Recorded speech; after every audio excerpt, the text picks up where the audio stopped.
सारासार विचार करा उठाउठी, सारासार विचार करा उठाउठी, नामधरा कंठी विठोबाचे, तयाच्या चिंतनी निरसेल संकट, तराल दुर्घट भव सिंधू.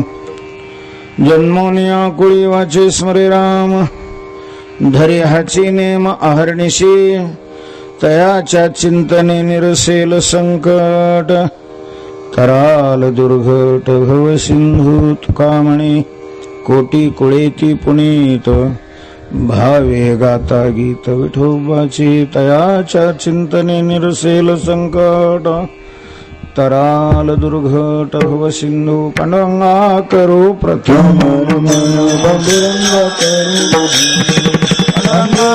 करू प्रथम नमन,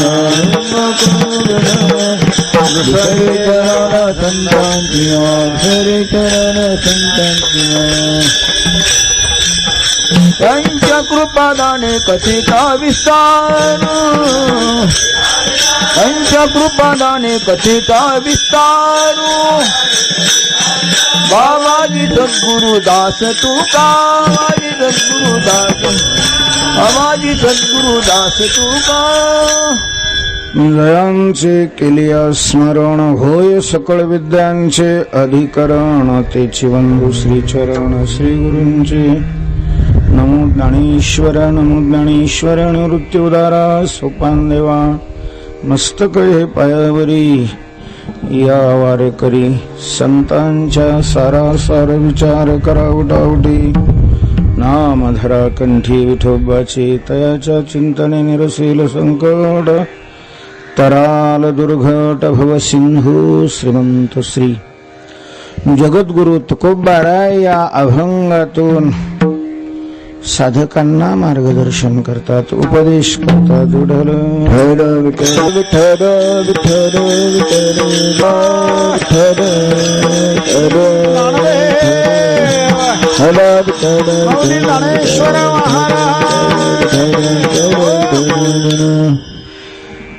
तुकोबरांचा अभंग आहे. आणि जीवनामध्ये, मानवी जीवनामध्ये साधनेची दिशा दाखवणारा हा अभंग आहे.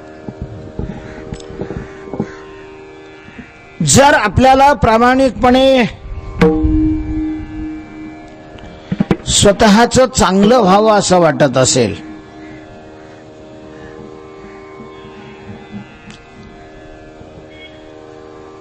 हित व्हावं असं वाटत असेल, कल्याण व्हावं असं वाटत असेल, तर त्यांच्या करता हा अभंग अमृत आहे. अमृत विठ्ठल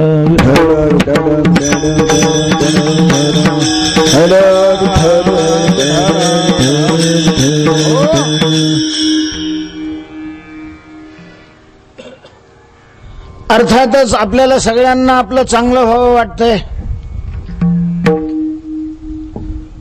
असं मानायला काही हरकत नाही, का नाही वाटत? नाही, आपलं चांगलं व्हावं वाटतं की नाही? वाटोळं व्हावं वाटतंय आपलं. गाढवाचा नांगर फिरावा वाटतो आपल्या जीवनावरून आपल्याला. दुःखाचे डोंगर भोगावे लागावं असं वाटतं आपल्याला, नाही ना? म्हणजेच आपल्याला आपलं चांगलं व्हावं हे नक्की वाटतंय. आणि जर आपल्याला खरंच आपलं चांगलं व्हावं असं वाटत असेल तर मग तुकोबरांच्या या अभंगाचा विचार करणं अत्यंत आवश्यक आहे. आपलं चांगलं व्हावं असं वाटत असेल तर मग त्याच्याकरता बापाचं नका ऐकू, आईचं नका ऐकू, नेत्याचं नका ऐकू, सरपंचाचं नका ऐकू, पेपरवाल्याचं नका ऐकू. फक्त कोणाचं ऐका? संतांचं ऐका, संतांचं. कारण संतांनाच चांगलं म्हणजे काय हे चांगलं कळतं, कारण त्यांनी स्वतःच चांगलं करून घेतलेलं असतं. संत कोणाला म्हणावं असं जर तुम्हाला कोणी विचारत असेल वा तुमचं मन तुम्हाला विचारत असेल तर अगदी थोडक्यात सोपी व्याख्या, ज्यांनी स्वतःच चांगलं केलेलं आहे त्यांचं नाव संत विठ्ठल.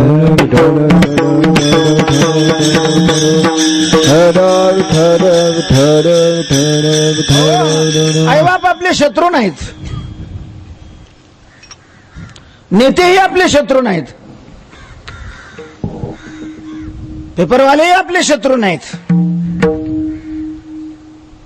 हे जरी खरं असलं तरी चांगल्याच्या बाबतीत त्यांचं काय ऐकू नये, तर त्यांना चांगल्याचं ज्ञान नाही, त्यांनी स्वतःच चांगलं केलेलं नाही.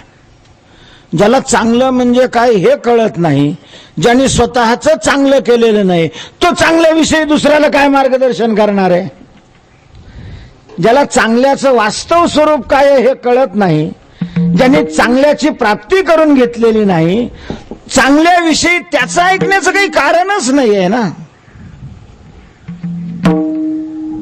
म्हणून चांगल्याच्या बाबतीत, हिताच्या बाबतीत केवळ संतांना प्रमाण मानावं. तुकोबाराय म्हणतात, याविषयी माझा विश्वास फक्त संतावर आहे. संताची पायी हा माझा विश्वास, सर्व भावे दास झालो त्यांचा, सर्व भावे दास झालो त्यांचा. संतांची पायी हा माझा विश्वास, सर्व भावे दास झालो त्यांचा.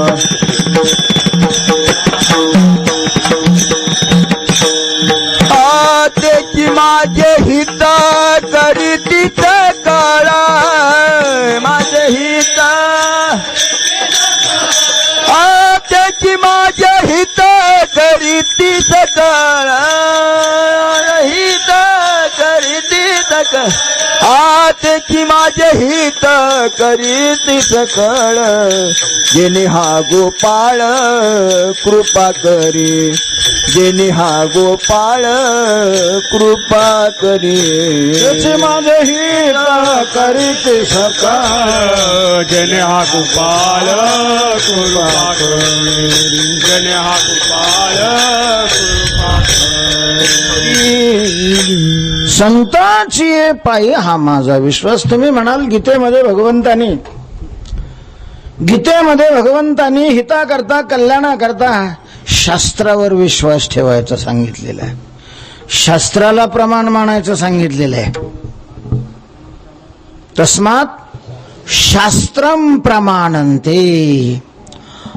आणि तुम्ही सांगता संतावर विश्वास ठेवावा, तुकोबाराय सांगतात संतावर विश्वास ठेवावा, मग आम्ही शास्त्रावर विश्वास ठेवावा की संतावर विश्वास ठेवावा? तर याचं उत्तर असं आहे की संत जे बोलतात त्याला शास्त्र म्हणतात. संतांचा जो उपदेश असतो त्याचंच नाव काय आहे? शास्त्र आहे. म्हणून संतावर विश्वास ठेवणं म्हणजे त्यांच्या शरीरावर विश्वास ठेवणं नाही, त्यांच्या उपदेशावर विश्वास ठेवणं. आणि त्यांच्या उपदेशालाच शास्त्र हे नाव असल्यामुळं शास्त्रावर विश्वास ठेवला म्हटलं तरी तोच अर्थ आहे, आणि संतावर विश्वास असला म्हटलं तरी तोच अर्थ आहे. विठ्ठल विठ्ठल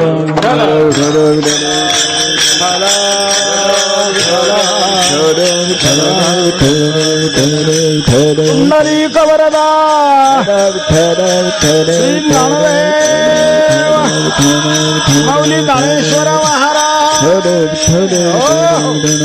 तेव्हा जर प्रामाणिकपणे आपलं चांगलं व्हावं असं वाटत असेल तर त्या चांगल्याचं साधन तुकोबारायांनी या अभंगात सांगितलेलं आहे. काय सांगितलंय साधन? नामधरा कंठी विठोबाचे, नामधरा कंठी विठोबाचे, विठोबाचे,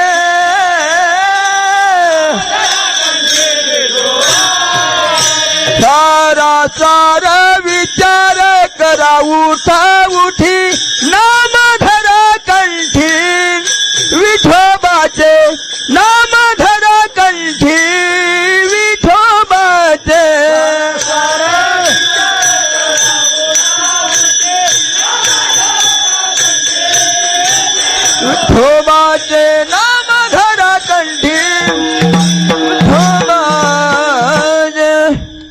तुकोबारा या अभंगाच्या प्रथम चरणात सांगतात की सारासार विचार करा उठा उठी, नाम धरा कंठी विठोबाचे. दोन साधनं सांगितलेली आहेत किंवा एक साधन सांगितलेलं आहे. तसं पाहिलं तर दोन्ही साधनं दिसत आहेत. पूर्वार्धामध्ये एक साधन आहे आणि उत्तरार्धामध्ये एक साधन आहे. पूर्वार्धामध्ये सांगितलेलं आहे सारासार विचार उठाउठी करा. जर तुम्हाला तुमचं चांगलं व्हावं असं वाटत असेल तर तुम्ही काय करा, विचार करा. काय करा, विचार करा. उठाउठी विचार करा आणि सारासार विचार करा. विचार करण्याची ही दोन विशेषण आहे. उठल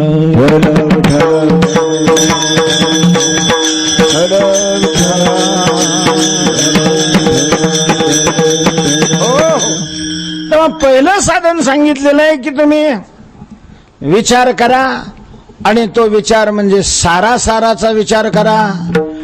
आणि त्याच्याकरता तुकोबारांनी थोडीशी घाई करायची सांगितलेली आहे. उठा उठी, लवकर तात्काळ अशा प्रकारचा विचार करा. किंवा कंठी विठोबाचे नाम धरा. नाम धरा कंठी विठोबाचे. विठोबाचे नाम कंठी धरा. एकतर हे साधन करा किंवा सारासार विचार उठाउठी करा, हे साधन करा. म्हणजे अशी उत्तरार्धामध्ये एक साधन आणि पूर्वार्धामध्ये एक साधन. अर्थात ज्या साधकाचा ज्या साधनामध्ये अधिकार आहे त्या साधकाने ते साधन करा. विठ्ठल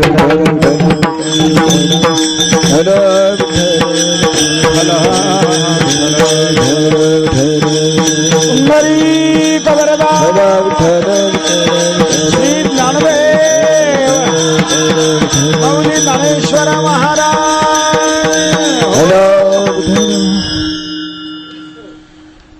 तेव्हा आपलं चांगलं व्हावं असं वाटत असेल तर तुकोबारांनी जी साधनं सांगितलेली आहे ही साधनं व्यवहारामध्ये अज्ञात आहेत. चांगलं व्हावं असं सगळ्यांना वाटतं.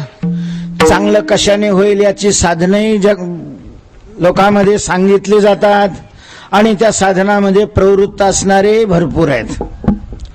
पण तुकाराम महाराजांनी जे सांगितलेलं आहे ते साधन व्यवहारामध्ये सांगितलंच जात नाही. पर्या तुला चांगलं व्हावं वाटतं ना, शाळेत जाय, अभ्यास कर. एकतर डॉक्टर हो, इंजिनियर हो, वकील हो किंवा प्रशासकीय सेवेमध्ये जा. अशा ठिकाणी जा की जिथं फावड्यानी नाही. पूर्वी असं म्हणायचे फावड्यानी पैसे ओढायचे. आता फावड्यानी नाही, ते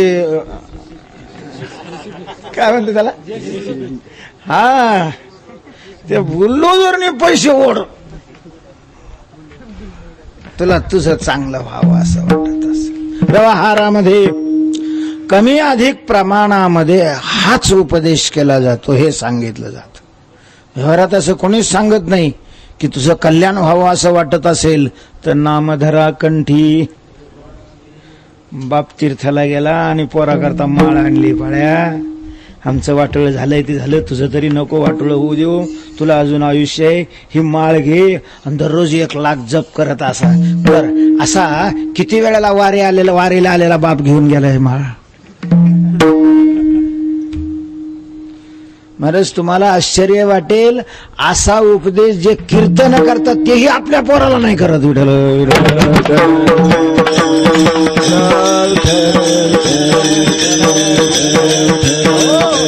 लोकाला सांगत आहे. याचाच अर्थ असा आहे की हे साधन समाजामध्ये अज्ञात आहे.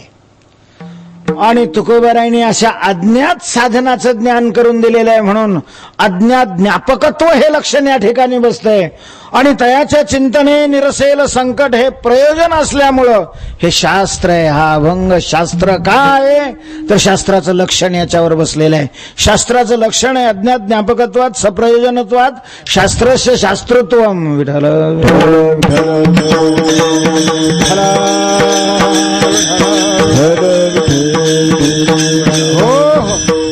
तुकाराम महाराज चांगल्याचं कल्याणाचं हिताचं साधन सांगत असताना त्यांनी 2 साधन सांगितलेले आहेत आणि त्यापैकी पहिलं साधन सांगितलेलं आहे की विचार करा, विचार करा आणि तोही विशिष्ट विचार करा. दुसरं साधन सांगितलेलं आहे विठोबाचे नाम कंठी धरा. अशी 2 साधनं सांगितलेले आहे. असंही आपल्याला चिंतन करता येईल या अभंगाचं चिंतन करत असताना. किंवा सारासार विचार करून विठोबाचं नाम कंठी धरा किंवा विठोबाचं नाम कंठी धरून ती योग्यता आणा आणि सारासार विचार करा. असाही अशा प्रकारचा संबंध लावता येतो.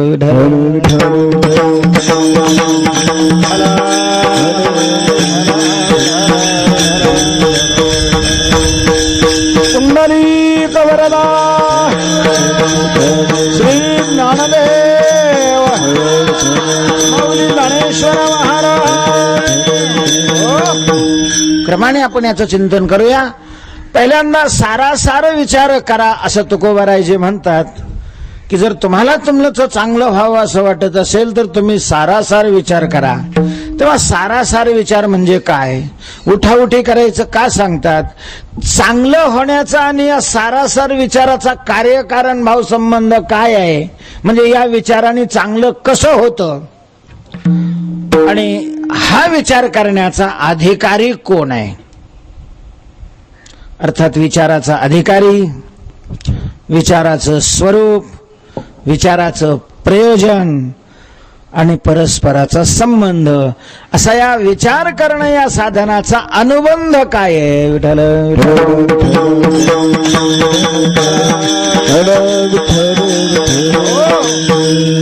आजच्या चिंतनामध्ये याचा विचार करूया आपण.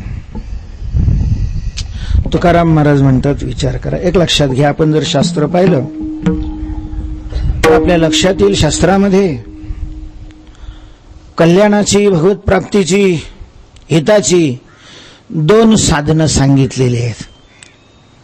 लोकेस्मिन द्विविधा निष्ठा पुरा प्रोक्ता मया नघ. भगवान सांगतात अनघ हे निष्पाप अर्जुना, अस्मिन लोके मया द्विविधा निष्ठा प्रोक्ता. 2 प्रकारच्या निष्ठा सांगितलेल्या आहेत माझ्याकडून. अर्थात 2 प्रकारची साधनं आहेत. दानोबारांनी त्याचं चिंतन करत असताना असं केलेलं आहे की 2 प्रकारची साधनं आहेत. त्या साधनाची नावं अशी आहेत, एक पिपिलिका मार्ग आहे आणि दुसरा विहंगम मार्ग आहे. फळापर्यंत जाण्याचे हे 2 मार्ग आहे. कल्पना करा, एखादं आंब्याचं झाड आहे, मोठं झाड आहे, आंबे आलेले आहेत त्याला आणि आंब्याला पाड लागलेला आहे. कुठेतरी एखादा आंबा पिकलेला आहे. मग आंब्याकडे जाणारा मनुष्य असा खाली पाहून कधीच चालत नाही जर आंब्याचे दिवस असतील तर. तो जरी पायाने चालत असलं तरी त्याचं सगळं लक्ष कशाकडे असतं, आंब्याकडे असतं. आणि त्यातली त्यात पाड लागल्यानंतर मग पिकलेला आंबा कोणता आहे, पिकलेला आंबा कोणता आहे असं आंब्याकडे पाहत. आंब्याखाली 2 उभे राहिलेले होते. एक पक्षी होता आणि दुसरा मनुष्य होता. असं पाहता पाहता पाहता दोघांचंही लक्ष एकाच फांदीला लागलेल्या एका आंब्यावर पोहोचलेलं आहे एकाच वेळेला. कारण तो आंबा बाकीच्या आंब्यापासून आपलं आगळं वेगळं स्वरूप दाखवत होता. तो पिवळा धमकदम्मा झालेला आहे, पिकलेला आंबा आहे. झाडाला जी फळं पिकतात त्याचा स्वाद काही आगळा वेगळाच असतो. झाडाची फळं तोडून त्याच्यामध्ये केमिकल टाकून जी पिकवली जातात त्याचा स्वाद काही वेगळा असतो. माणसं एवढी आधाशी झालेली आहे बिचारे की 1 किलो आंब्यात 2 किलो साखर टाकून त्याला गोड घाला रस म्हणून करतात.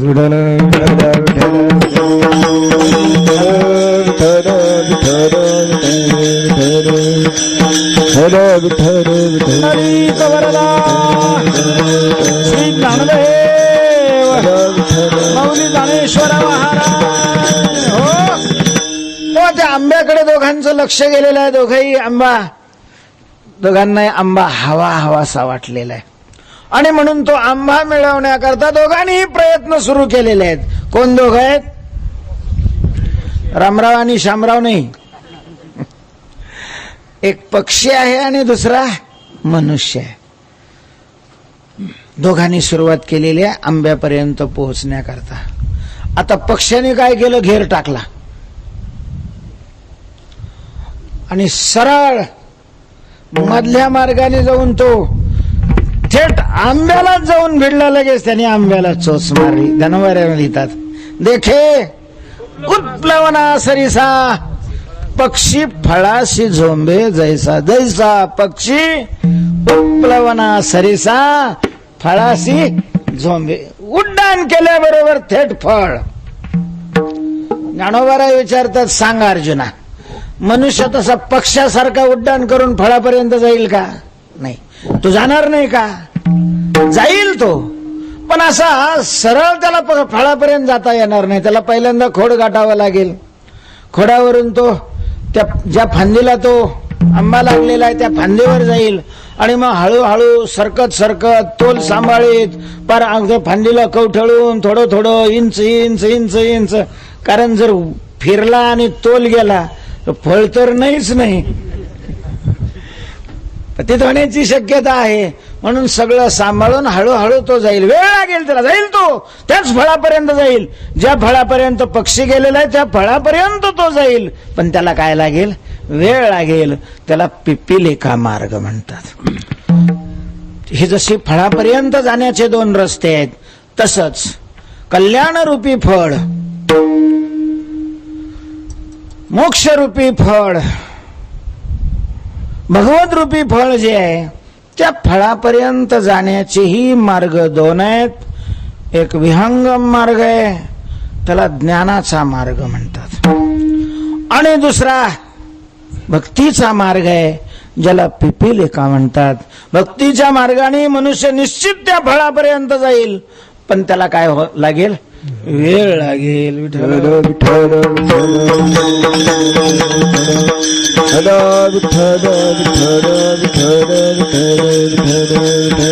पुंडलिक वरदा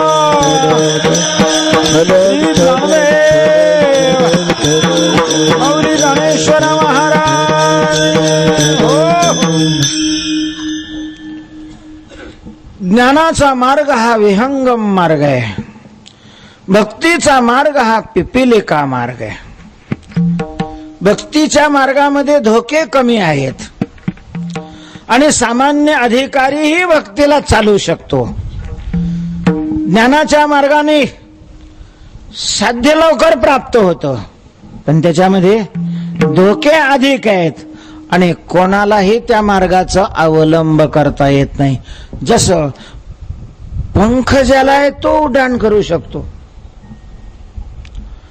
पायाने चालायला कुणीही चालू शकतं. माणूस जाईल, एखादं खाडी जाईल, एखादी मुंगी सुद्धा त्या फळापर्यंत जाईल, कारण त्यांना पाय आहे. ज्यांना ज्यांना पाय आहे ते चालू शकतात, पण उड्डाण करण्याचं काम मात्र ज्यांना पंख आहेत तेच करू शकतात. ते 2 पंख लागतात. तसं ज्यांच्याजवळ विवेक आणि वैराग्याचे पंख आहेत, ज्यांच्याकडे विवेक आणि वैराग्याचं पंख आहेत, विवेक आणि वैराग्याची शक्ती आहे, बळ आहे, ते उत्प्लवना सरिसा अर्थात ज्ञानाचा आश्रय करून तात्काळ फल केली हातो फळी ठाया बळी पावले, ठाया बळी पावले, ठाया बळी पावले. केली हातो फळी ठाया बळी पावले, ठाया बळी पावले, ठाया बळी पावले. एकी केली हातोफळी. त्या ठिकाणी असं आहे, एकी बळी हातोफळी केली. काही एक बलवान होते आणि त्या बलवान अशा प्रकारच्या साधकांनी हातफळी केली. हातफळी याचा अर्थ हातावर हात मारला. काय आहे, कल्याणापर्यंत जाण्याकरता मध्ये येणारा जो प्रतिबंध आहे त्याच्याबरोबर कुस्ती करावी लागते. मग कुस्ती म्हटल्यानंतर कधी हा त्याला लोळवतो, नाही तर तो याला लोळवतो. कुस्ती आहे तेव्हा ज्याला आत्मकल्याण हित साध्य या साध्यापर्यंत जायचंय त्याला त्या रस्त्यावर आडवा उभा राहणारा जो आहे, ज्याला ज्ञानोबारायांनी संसार म्हटलेला आहे. संसार अगा स्वरूपाची घरा अगापय पंडकुमारा येता स्वरूपाची घरा करीत असे आडवारा विश्वाभास जो. आणि मग आड उभा राहणारा हा संसार, त्याच्यामध्ये अहंकार आला, त्याच्यामध्ये कामक्रोध आले, त्याच्यामध्ये विषयासक्ती आली. हे सगळे संसाराचेच काय आहेत, घटक अशा प्रकारचे आहेत. तर यांना पालथ घालून ठार करून त्यांच्यावर विजय मिळवल्यानंतर पुढे जाता येतं. त्याच्याशिवाय भक्तीने जाणाराही पुढे जाऊ शकत नाही, ज्ञानाच्या मार्गाने जाणाराही पुढे जाऊ शकत नाही, योगाच्या मार्गाने जाणाराही पुढे जाऊ शकत नाही, आणि वारीत भजन करीत चाललेलाही पुढे जाऊ शकत नाही.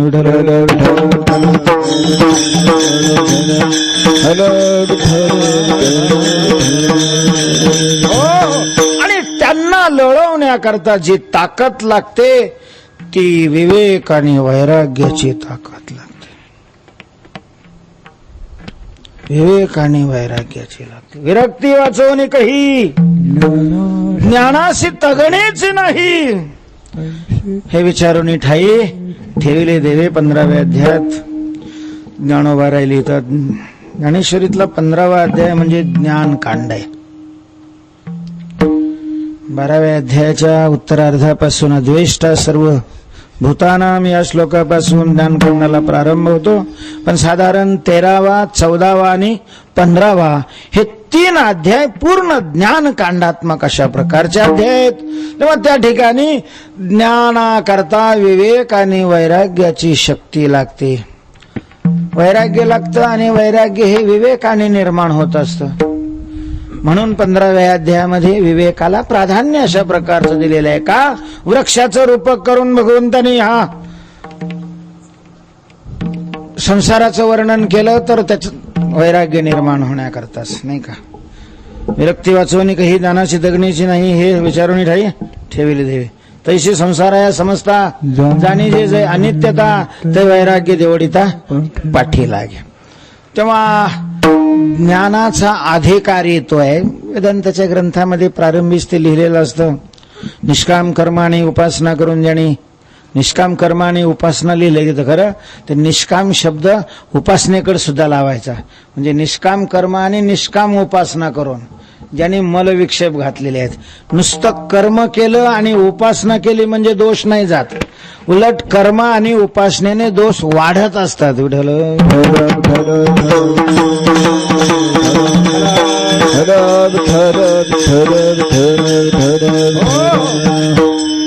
ते कर्म निष्काम व्हावं लागतं, ती उपासना निष्काम व्हावी लागते.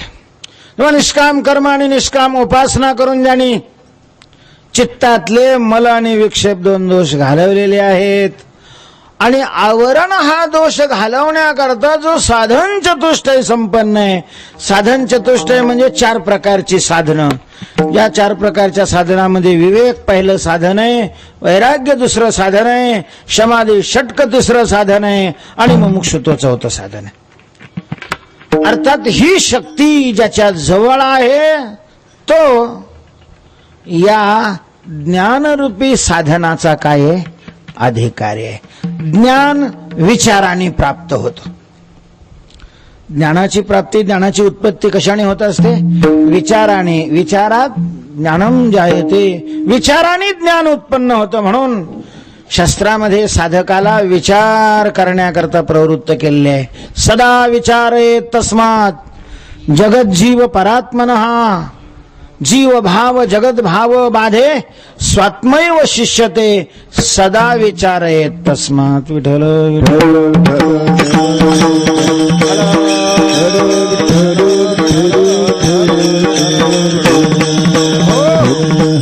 गाथा, ज्ञानेश्वरी, भागवत या ग्रंथामध्ये काय आहे महाराज? विचारच आहे.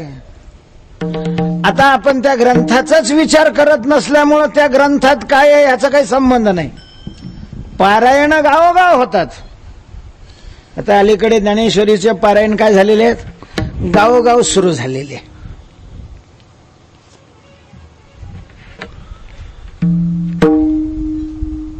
चांगलं आहे की वाईट आहे हा भाग वेगळा. त्याला वाईट कसं काय म्हणतात? ज्ञानेश्वरीचं पारायण करणं वाईट थोडी आहे. पण त्याला चांगलं याच्याकरता म्हणता येत नाही की ज्ञानेश्वरीच्या पारायणाला जे बसलेले दिसतात ना, एकतर पोरं नाही तर म्हातारी. बहुतेक ज्ञानेश्वरीच्या पारायणाला जे बसतात, कधी कधी गावात मीटिंग होते, सप्ताह वर्ष आपल्याला 12 वर्षे सप्त्याचं पारायणाला प्रत्येक घरातून माणूस बसला पाहिजे. आता घरातून माणूस द्यायचं म्हणजे ते काट, ते घरी ताप देत, त्याला ज्ञानेश्वरीला पारायणाला येऊन बसतं. त्याचं काय कळण्याचं ते वयच नसतं त्याचं. मग ते काय ह्याला चिमट घे, त्याला हे कर, त्याला हे कर, पोहे खाली चाललं बोंबलत काय त्या विठ्ठल विठ्ठल.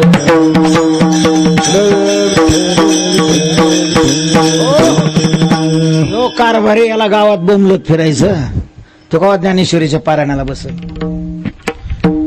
आणि मग आता अशी ज्ञानेश्वरीची पारायण जर होत असतील तर ठीक आहे, ते एक अनुष्ठान म्हणून बरं आहे.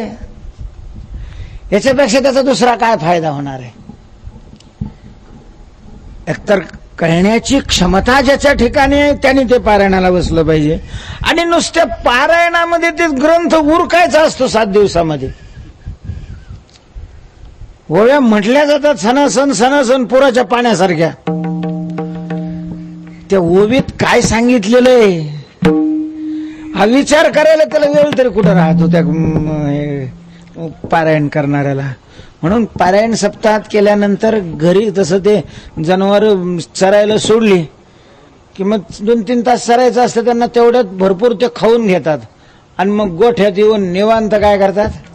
रवंत करतात. तसं ज्ञानेश्वरी पारायण करणाऱ्याने पारायणात चरायचं आणि मग घरी जाऊन ते रवंत करायला पाहिजे. मग लक्षात येईल की ज्ञानेश्वरीमध्ये काय आहे, गाथ्यामध्ये काय आहे. आम्ही अभंग फक्त चाली लावण्याकरताच त्याचा उपयोग करतो. भजनी लोक आता बाकीचे काहीच करत नाही, त्यांना वाटतं भजनी लोक परमार्थ करतात, एवढंच, दुसरं काय. बाकीचे लोक काहीच करत नाही, हे काय करतात? भजन करतात, कीर्तन करते, पारायण करते. लोकांना वाटतं संत येते, साधू आहेत बा, परमार्थ करतात. त्याला तरी त्या अभंगात आत काय, त्या आत कधी गेलेला आहे? अभंगातही विचारच सांगितलेला आहे, ओव्यामध्येही विचारच. भागवत, ज्ञानेश्वरी, गाथा हे विचाराचे सागर आहेत, सागर. विठ्ठल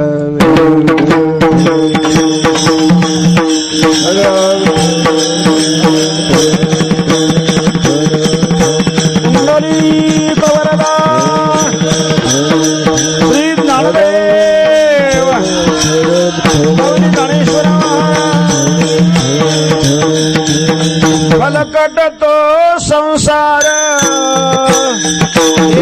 सार भगवंता, येथे सार भगवंता, येथे सार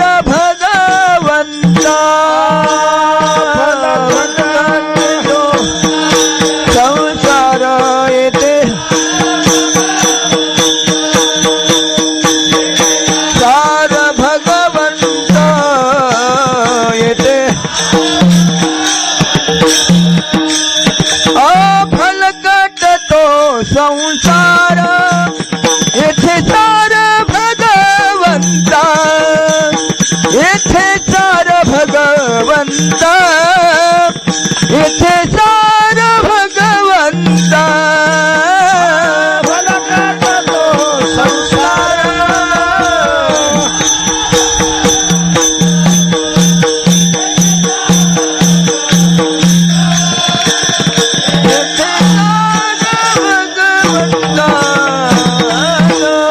आता हा अभंग आहे. या अभंगाचं हे पहिलं चरण आहे की फलकट तो संसार आणि सार भगवंत. काय आहे याचा अर्थ? याचा अर्थच आहे सारासार विचार करा. या चरणाचा अर्थाचं चिंतन करणं म्हणजेच सारासाराचा काय करणे? विचार करणे.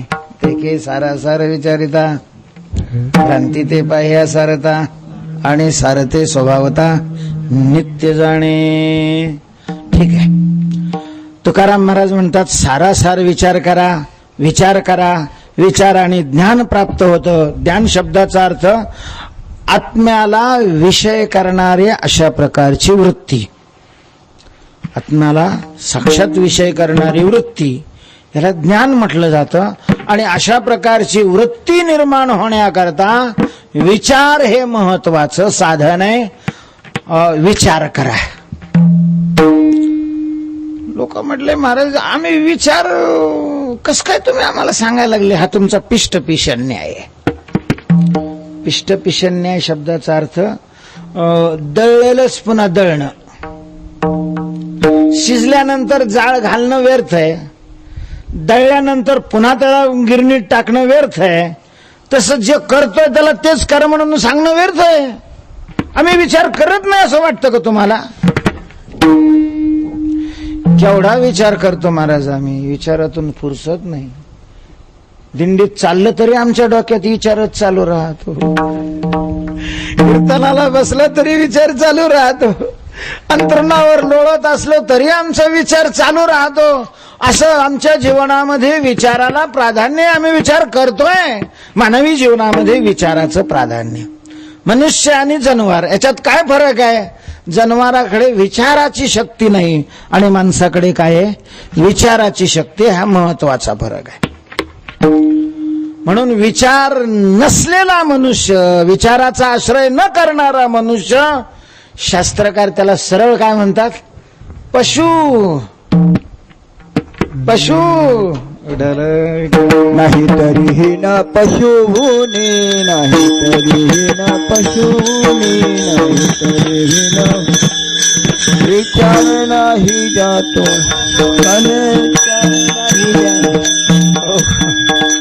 विचार नाही नर खर तो तैसा, वाहे ज्ञान भार पाठी लिगाड जैसा. विचार नाही नर खर तो तैसा. जर विचार नसेल त्याच्या जीवनामध्ये, विचाराचा आश्रय त्यांनी केलेला नसेल तर गाढवात आणि त्याच्यामध्ये फरक नाही. फक्त फरक त्याच्या बाहेरच्या याच्यामध्ये गाढवाला 4 पाय असतात आणि हे 2 पायाचं असतं. विचाराचा आश्रय न केलेली माणसात आणि गाढवात फरक नाही. फक्त त्याच्या मॉडेलमध्ये फरक आहे. त्याला 4 पाय असतात आणि याला 2 पाय असतात. त्याला शेपटी असते आणि याला शेपटी नसते. हे 2 पायाचं आणि बिना शेपटीचं गधड. कशावरून? तेही ओझ वाहत आणि हेही ओझ वाहत. विढल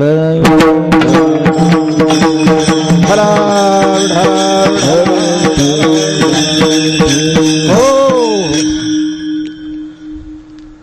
तेव्हा विचार हा एक मानवाचा महत्वाचा अशा प्रकारचा घटक आहे, गुण आहे. त्या विचाराचा आश्रय करावा. पण म्हणजे आम्ही सगळे विचार करतोय आणि तुम्ही पण परत आम्हाला विचार करायचं का सांगता? तुकाराम महाराज म्हणतात तुम्ही विचार करत असले तरी मी जो तुम्हाला विचार करायचा सांगतोय तो वेगळा आहे. तो जर करत असाल तुम्ही तर काही अडचण नाही. तुम्ही कोणता सांगता?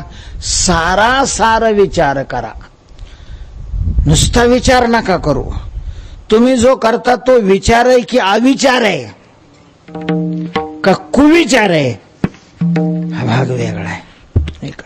त्याला विचार नाही म्हणत आपण. संसारामध्ये जो करतो की जास्तीत जास्त उत्पन्न कसं होईल, अमकं कसं होईल, तमकं कसं होईल, याची टोपी त्याच्या डोक्याला कशी घालता येईल, दोघांच्या टोपी आपल्या खिशात कशा जातील, अशा प्रकारचं चिंतन करणं याला विचार नाही म्हणत. विचार विवेक शब्दाचा पर्यायी शब्द आहे. आणि विवेक म्हणजे विचार त्याला म्हणतात की ज्या चिंतनामध्ये खरं आणि खोटं हे वेगवेगळं केलं जातं, ज्या विचारामध्ये विनाशी आणि अविनाशी याचं पृथक्करण केलं जातं, ज्या विचारामध्ये ग्राह्य आणि त्याज्य याचं वेगळीकरण केलं जातं, त्याला काय म्हणतात. म्हणजेच सार काय आहे आणि असार काय आहे असा ज्या चिंतनाचा विषय आहे त्याला काय म्हणावं, विचार म्हणावं. नाही तर तुम्हाला ती गोष्ट तर माहितीच आहे. कोणती, ते म्हशीच्या डोक्यात शिंग घातली, नाही म्हशीच्या शिंगात डोकं घातलेली गोष्ट. एक माणूस आपला सकाळी उठून बाहेर दरवाज्यात येऊन त्या ओट्यावर बसला. गावातली जनावर चरण्याकरता निघायची आणि त्याच्या उठण्याची बाहेर बसण्याची वेळ एक राहायची. त्या जनावरांमध्ये एक म्हैस जायची चरायला. त्या म्हशीला नैसर्गिक जी शिंग होती अतिशय सुंदर होती. महाराज, काही माणसाला असो पशु असो एखादं अंग भगवंतानेच त्यांना एवढं सुंदर दिलेलं असतं की पाहणाऱ्याचं मन ते काय करतं, ओढून घेतं, आकर्षण करतं, वेधून घेतं. तर ते त्या म्हशीला पाहिलं की कोणीही असो, म्हणजे दिंडीला चालणारे तर कुणकडे पाहतात, कुणकडे त्यांचे मना, त्याचा काही अडचण नाही. एखादं मरेल असलं जनावर तिकडे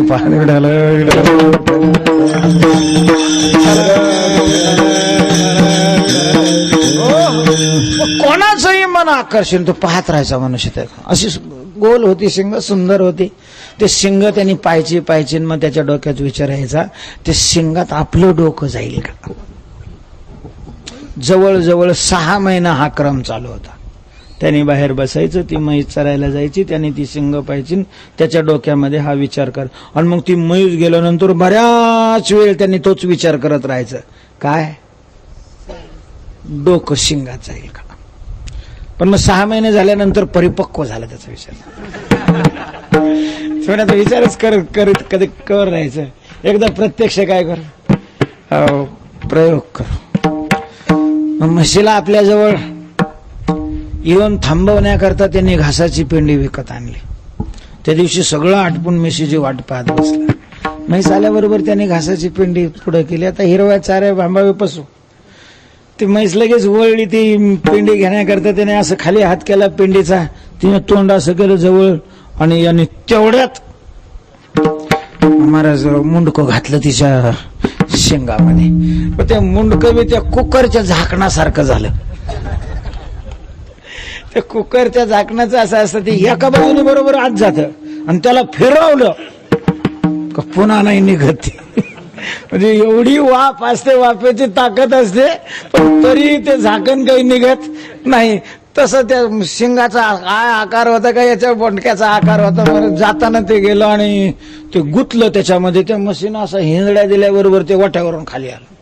आता खाली आल्यावर ते म्हशी काही घाबरली एकदम, तिला आपल्या डोक्यावर काहीतरी पडल्यासारखं, आणि मग ती त्याच्या ओझ्याने खाली मान करून पळायला लागली. मुंडकं तिचं याचं त्याच्या शिंगात अडकलेलं, सगळं खालचं शरीर असं लोडण्यासारखं खाली घसडत चाललेलं आहे. आणि म्हैस पळायला लागली, हारडायला लागलं, लोक धावायला लागली की म्हैस बावरल्यासारखी अजून पळायला लागली ती. महाराज असा साळा नुसता रक्त बंबाळ झाला, नुसता आरडत होता. म्हैस लांब जाऊन मग थोडी ती बी थकून गेली ना, अशी खाली मान घालून बसली की तेवढ्यात ते मग ते सटकलं खाली, म्हैस पळून गेली. लोक सगळे धावले, त्याला उचललं, कोणी रक्त वगैरे पुसलं. काय माणूस आहे रे तो, थोडा विचार तरी करायला पाहिजे होता. कशाला विनाकारण डोकं घातलं त्या शिंगामध्ये. तो म्हणलं म्हणजे मी विचार न करता डोकं घातलंय असं नाही, 6 महिने विचार करत होतो. आता का तुम्ही याला विचार म्हणणार का. लोकांच्या चोऱ्या करणं, लोकांना लुबाडणं, याचे चिंतन करणं हा जर विचार असेल तर अविचार हे संज्ञा कशाला द्यायची. कुविचार कशाला म्हणायचं? महाराज आपण करतोय तो विचार आहे का? विचाराचं लक्षण त्याच्या ठिकाणी बसतं का? म्हणून तुकोबाराय म्हणतात विचार करा, पण कोणता विचार करा? सारासार विचार करा. लक्षात ठेवा, विचारा वाचून तुम्ही सुखी नाही होणार. विचारा वाचून तुम्ही सुखी नाही होणार. विचारा वाचून न पविदे समाधान, न पविदे समाधान, न पविदे समाधान. विचारा वाचून न पविदे समाधान, न पविदे समाधान, न पविदे समाधान. विचारा वाचून नप विजय समाधान. समाधानाकरता विचाराचाच आश्रय आपल्याला करावा लागेल. विचाराशिवाय प्राप्त होणार समाधान हे वीज चमकल्यासारखं असतं. चमकलेली वीज तेवढ्यापुरता प्रकाश पडतो लगेच, मग पहिल्यापेक्षा जास्त अंधार. तसं संसारातली जी समाधान आहेत कस काय बरं वाटतं, कायच बरं वाटतं, विचाराशिवाय नाही. त्यामुळं तुकोबाराय म्हणतात तुम्ही विचार करा आणि सारासार विचार करा. सारासार विचार म्हणजे काय हो? सार काय आहे आणि आसार काय आहे? हे जगत सारासाराचं मिश्रण आहे महाराज. या जगतामध्ये नुसतं आसार नाही आणि या जगतामध्ये नुसतं सार नाही. सारही आहे आणि आसारही आहे, सत्यही आहे असत्यही आहे, ग्राह्यही आहे त्याज्यही अशा प्रकारचं आहे. आपल्याला त्याच्यातला भेद ओळखता आला पाहिजे. आपल्याला ती नजर प्राप्त झाली पाहिजे. तो चष्मा आपल्या बुद्धीच्या डोळ्याला लागला पाहिजे की ज्या चष्म्यातून पाहिल्याबरोबर जसं खडा आणि तांदूळ यांचं ज्यांना ज्ञान आहे त्यांच्या पुढे ताटात तांदूळ दिल्याबरोबर म्हणतात अरे याच्यात तर खडे, थांबा हे खडे काढून तुम्हाला मी देतो. कारण तांदळाचं ज्ञान असतं आणि खड्याचं ज्ञान असतं, तेव्हा ते वेगळे काढता येतात. तसं साराचंही ज्ञान पाहिजे आणि आसाराचंही ज्ञान पाहिजे, त्यावेळेला आपल्याला ते वेगळं काढता येईल. म्हणून सार काय आहे आणि आसार काय आहे याचा काय करा? विचार करा. विठोबार विठोबार खुमाई, विठोबार खुमाई. सार काय आहे आणि आसार काय आहे याचा विचार करा. कारण त्याच्याशिवाय तुम्ही कल्याणाच्या ठिकाणापर्यंत जाणार नाही, तुमचं चांगलं होणार नाही. विचार करावाच लागेल. विचार करण्याकरता भगवंताने आपल्याला बुद्धी दिलेली आहे, विचार करण्याकरता मानव देह दिलेला आहे, विचार करण्याकरता देहामध्ये आयुष्य दिलेलं आहे, विचार करण्याकरता संत दिलेले आहेत, शास्त्र दिलेलं आहे. या शास्त्रांच्या संतांच्या देहाच्या आयुष्याच्या सहकार्याने हा काय करायचा आहे? विचार करायचा आहे. महाराज करू ना, पण मग आता इतक्या लवकर काय? अगोदर हे इकडे जरा सोयीला लावू द्या ना. तुकोबाराय म्हणतात उठाउठी करा, बाकीची कामं बाजूला ठेव, अगोदर विचार कर आणि विचाराने एकदा निश्चय झाला की मग बाकीची कामं करत बस. पण म्हटले विचारच अगोदर का करा? विचार नंतर केला आणि बाकीची कामं अगोदर केली तर जसे सगळे आपले लोक करतात तसं फार चालता येत नाही. मग म्हणतो की आता का दिंडी घेऊन, आता काय करा दिंडीत घेऊन, तुला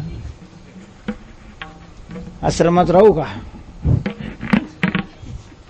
सगळा रस तिकडं पिळला संसारात आणि स्वतः झाल्यावर इकडे येतो. विठ्ठल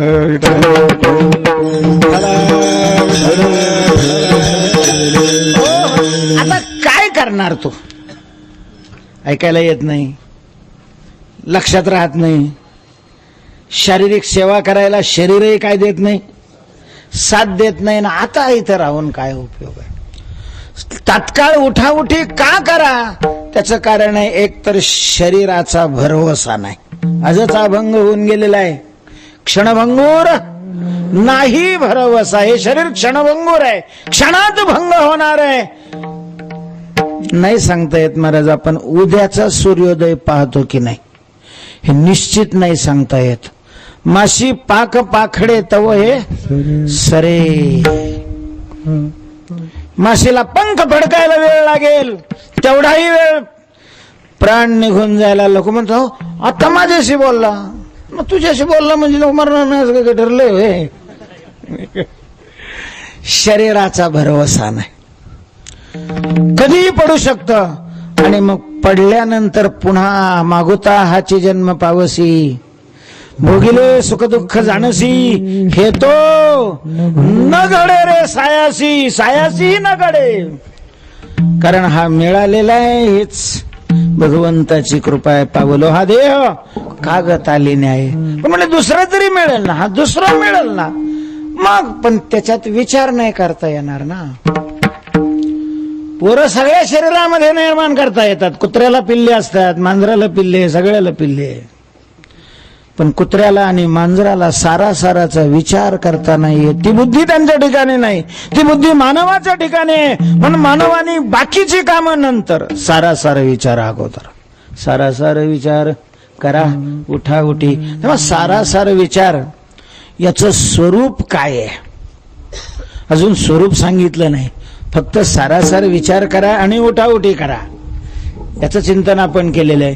तेव्हा सार म्हणजे काय, आसार म्हणजे काय, आपण कसं ठरवायचं की आता हे माईक आहे, हा सार आहे की आसार आहे? आपल्याला सार एक माहिती आहे बा, पूर्णाच्या पोळी बरोबर असतं ते. आता ते पोळी बरोबर सार ठीक आहे, एकादशीला ते सार का कामाचं आहे? साराचं स्वरूप काय आहे आणि आसाराचं स्वरूप काय आहे, विचार करण्याकरता सार म्हणजे काय आणि आसार म्हणजे काय, हा भाग आहे. क्रमशः जसा जसा वेळ मिळेल तसं आपण करू चिंतन. आजची वेळ संपलेली आहे, म्हणजे 1 तास होऊन गेलेला आहे. एकादशी असल्यामुळे थोडंसं जास्तही चिंतन झालेलं आहे. फक्त कल्याणाची 2 साधनं तुकोबार यांनी सांगितलेली आहेत. एक साधन आहे विठोबाचं नाम कंठात धरायचे, आणि दुसरं साधन आहे सारासाराचा विचार करायचा आहे.